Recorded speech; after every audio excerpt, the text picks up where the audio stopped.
Oi gente, tudo bom com vocês? Espero que todos estejam com muita saúde, né? E vamos então dar continuidade aos nossos trabalhos aqui com a disciplina de Direito Constitucional. Nós estamos estudando os direitos fundamentais, então nesse vídeo de hoje nós vamos falar sobre direitos fundamentais na perspectiva da sua evolução histórica.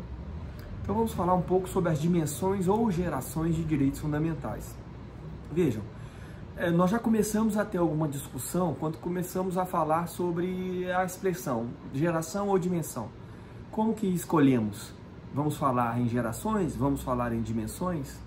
Na verdade, a doutrina aponta atualmente que a melhor expressão para falar sobre essa evolução histórica dos direitos fundamentais é a expressão dimensões. Porque com base nisso a gente vai perceber que os direitos fundamentais são fruto de uma conquista que é lenta, né, que se desenvolve ao longo de uma história de um país, mas que a conquista posterior, né, o alcance de um novo grupo de direitos não significa necessariamente que aquele grupo de direitos anteriormente conquistados se tornou defasado ou pode ser visto como superado. Então, se no passado nós utilizávamos a expressão gerações de direitos fundamentais para poder falar sobre essa temática, hoje se prefere utilizar a expressão dimensões.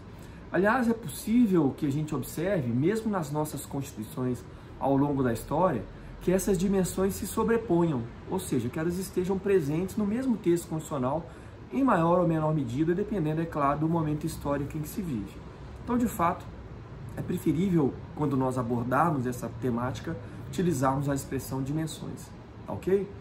Bom, então nós vamos perceber, comparando a ideia que norteou, né, o próprio surgimento do direito constitucional com essa chamada evolução histórica, que nós tivemos num primeiro momento 3 dimensões de direitos fundamentais razoavelmente bem estabelecidas, né? A primeira dimensão estaria relacionada com a ideia de liberdade, considerando um dos postulados da Revolução Francesa.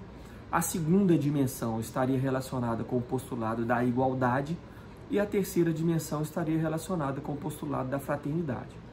Então veja, a primeira dimensão de direitos fundamentais é uma dimensão que está relacionada com o surgimento do direito constitucional, na medida em que o direito constitucional se presta a organizar o Estado e estabelecer limites à atuação desse Estado em homenagem à esfera privada ou autonomia privada do indivíduo. Então, se nós tínhamos um modelo de Estado autoritário, passamos a ter, com o surgimento do constitucionalismo no final do século XVIII, um Estado constitucional, um Estado limitado, né? E essa limitação se revela também nessa primeira gama, né? Nesse primeiro conjunto de direitos fundamentais que nós chamamos de direitos de primeira dimensão. Então, nessa hipótese aí, nós temos o indivíduo como sujeito do direito, o Estado como destinatário da obrigação de não invadir a esfera da autonomia privada. Então nós vamos observar direitos como, por exemplo, chamadas liberdades públicas, os direitos de nacionalidade podem estar relacionados com essa primeira dimensão, a caracterização de alguns direitos políticos como no início de um processo de participação, ainda que indireta, né, na tomada de decisões do Estado. Então nessa situação aí, ou nesse conjunto que eu acabei de mencionar, nós vamos encontrar a primeira dimensão de direitos fundamentais. Vejam que nessa dimensão o Estado se obriga a não intervir na vida privada do indivíduo, na iniciativa do indivíduo, na liberdade do indivíduo. Então, nós vamos dizer que os ideais dessa primeira dimensão são ideais de um Estado absenteísta, um Estado que não faz, um Estado que se omite de invadir, se omite de estar presente no sentido de levar a algum tipo de proibição. Um Estado, naquela lógica, né, do liberalismo, de Estado mínimo, não interventor. Bom, é claro que essa ideia de liberdade formal, né, no sentido de não invasão na autonomia privada, ela deixa espaço para uma série de problemas. Então, nós vamos observar que a partir do século XVIII, século XIX, início do século XX, as questões relacionadas à própria industrialização, né, dos estados, a Revolução Industrial, portanto, tem muita interferência no que eu vou acabar de falar aqui, leva à concentração de riquezas na mão de um determinado grupo de pessoas e no distanciamento de um grupo que tem um efetivo, um contingente de pessoas muito significativo de determinados bens da vida. Então você vai ter um conjunto muito grande da população que não consegue acessar nem mesmo as oportunidades para disputar certos espaços, certos serviços, certos cargos, ou até ter acesso a certos bens da vida, que vão demandar então do Estado não apenas a sua omissão, mas a sua participação no sentido de entregar certos bens, de entregar certos serviços, né? Nós vamos então ter o surgimento da chamada segunda dimensão de direitos fundamentais. Essa dimensão é que está atrelada ao estado do bem-estar, né? O estado social e, obviamente, ao estado social de direito, né?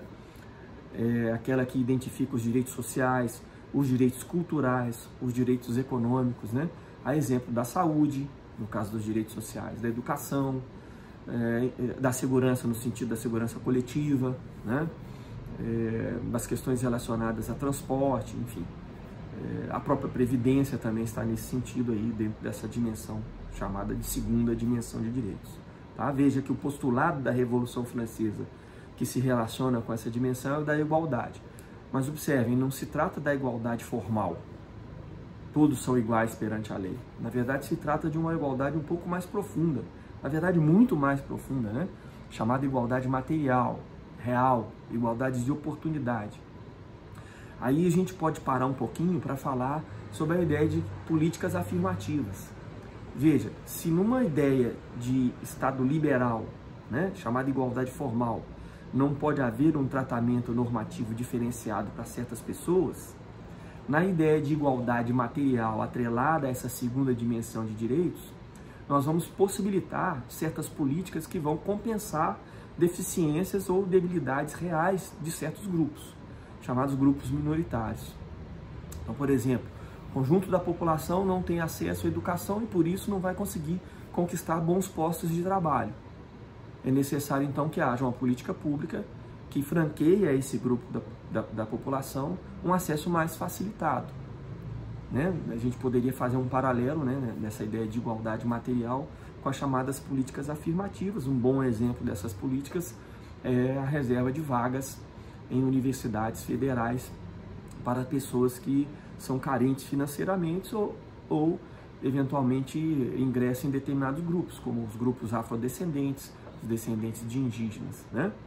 Mas, em geral, as pessoas que têm deficiência financeira e que por isso não podem frequentar bons cursos no ensino médio, dificilmente teriam acesso ao ensino gratuito no ensino superior.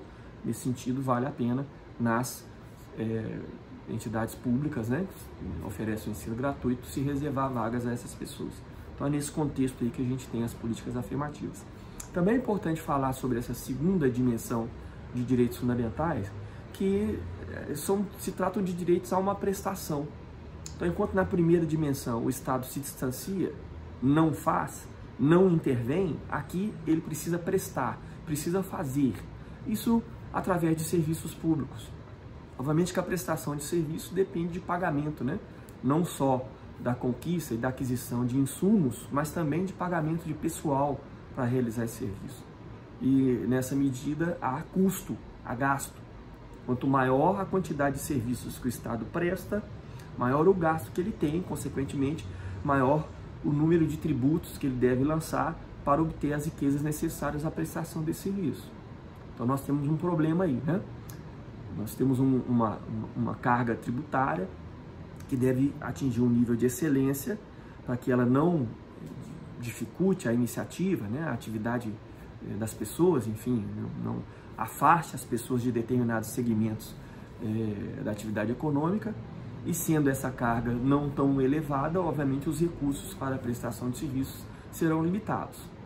É preciso ponderar que essas limitações de recursos podem sim dificultar o implemento dos direitos sociais, direitos de segunda dimensão em geral, de uma forma a níveis, vamos dizer assim, estratosféricos, mas é preciso ter ali um limite. Então, a chamada reserva do possível, teoria que se coloca para negar determinados serviços ao público pela carência de recursos para prestá-los, ela tem que ser ponderada com uma outra lógica, que é a lógica do mínimo existencial. Ora, se o Estado existe para preservar o interesse dos indivíduos, para possibilitar a vida em coletividade, então ele deve prestar os serviços. Deve prestar os serviços que atendam minimamente à dignidade da pessoa. Eu costumo exemplificar, aproveitando novamente, a questão do ensino superior. Veja, o ensino básico, ele é essencial para a formação do indivíduo. O ensino médio é essencial para que o indivíduo possa conquistar um posto de trabalho com um pouco mais de qualidade e uma remuneração digna. Mas o ensino superior pode ser visto, e é visto em certas comunidades, né, mundo afora, como algo que vai além do mínimo existencial. Então, se você concorda com essa lógica, claro que há um certo subjetivismo nesse raciocínio, você vai perceber que enquanto o ensino básico e o médico são essenciais e, portanto, não podem ser sonegados pelo Estado, nem mesmo a pretexto de faltar recurso para prestá-los, o ensino superior já é possível haver alguma ponderação. Então, não se presta o ensino superior para todas as pessoas. A universalidade aí cede espaço para a ideia de uma certa seletividade. Alguns cidadãos, porque não há recurso para prestar o serviço para todos, poderão ter acesso, outros não. Tá? Outros não. Então, é uma ideia para você pensar um pouco na lógica da reserva do possível, na lógica do mínimo essencial. São questões relacionadas com os direitos sociais de segunda dimensão. Né? Outro ponto importante com relação a esses direitos: normalmente esses direitos dependem de uma atividade legislativa posterior para que eles possam se tornar realidade. Então, enquanto os direitos de primeira dimensão previstos na Constituição, com base no texto constitucional, já se aplicam imediatamente, sem nenhuma interferência ou com pouca dificuldade de compreensão, já nos direitos sociais nós temos uma questão aí, porque é preciso criar essas normas, criar esse arcabouço normativo, né? Como a gente gosta de falar no direito, né? Essa ordem jurídica para validar as atividades do poder público. Lembrem que a administração pública age quando há previsão legal para agir. Ela não pode agir ao arrepio da lei. Né? Então, enquanto nós, os indivíduos, podemos fazer tudo aquilo que a lei não proíbe, a administração só pode, isso é uma lógica que, é claro, aceita algumas exceções, só deve fazer aquilo que está previsto em lei. E sendo assim, é necessário as leis para que determinados direitos previstos na Constituição se tornem efetivos, quer dizer, sejam entregues à população. Falamos disso em um vídeo passado, quando a gente falava das classificações das normas constitucionais quanto à eficácia e aplicabilidade. Né? Então, em geral, os direitos sociais são previstos em norma de eficácia limitada, né? Embora eles tenham aplicabilidade imediata. Vamos lembrar que eles têm aplicabilidade jurídica imediata, né? Não se pode fazer nada que contrarie a lógica da prestação dos direitos. Mas a entrega efetiva desses direitos, que nós chamamos de eficácia social, essa aí, em algumas hipóteses, fica a depender da atividade normativa posterior. Né?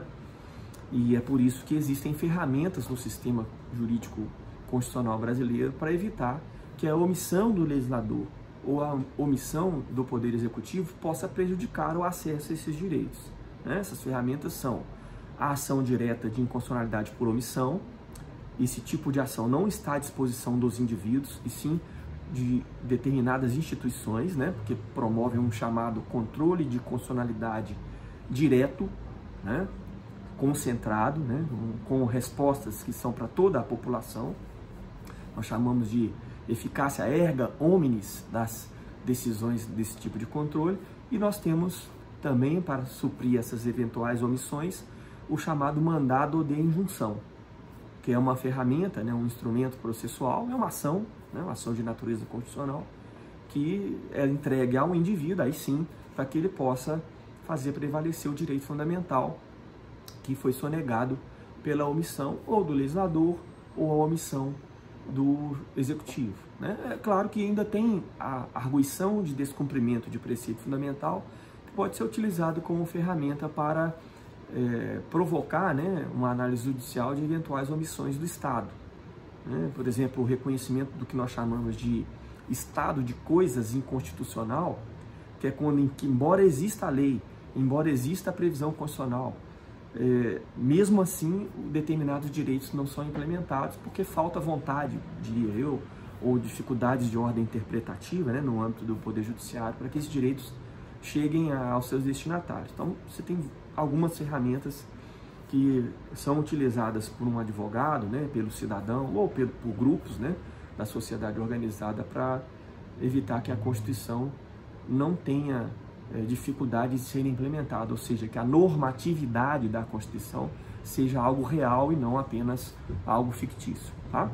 Então falamos das duas primeiras, segunda dimensão precisa falar um pouco mais mesmo, terceira dimensão de direitos fundamentais é aquela que está atrelada à relação do homem, não entre ele e o Estado, como está na primeira, nem entre o homem e os seus pares, como a gente poderia dizer em relação à segunda, né, na ideia de igualdade material, mas sim em relação ao homem e à coletividade. Especialmente quando se pensa no que se entrega, no mundo que se quer entregar para as gerações futuras, né?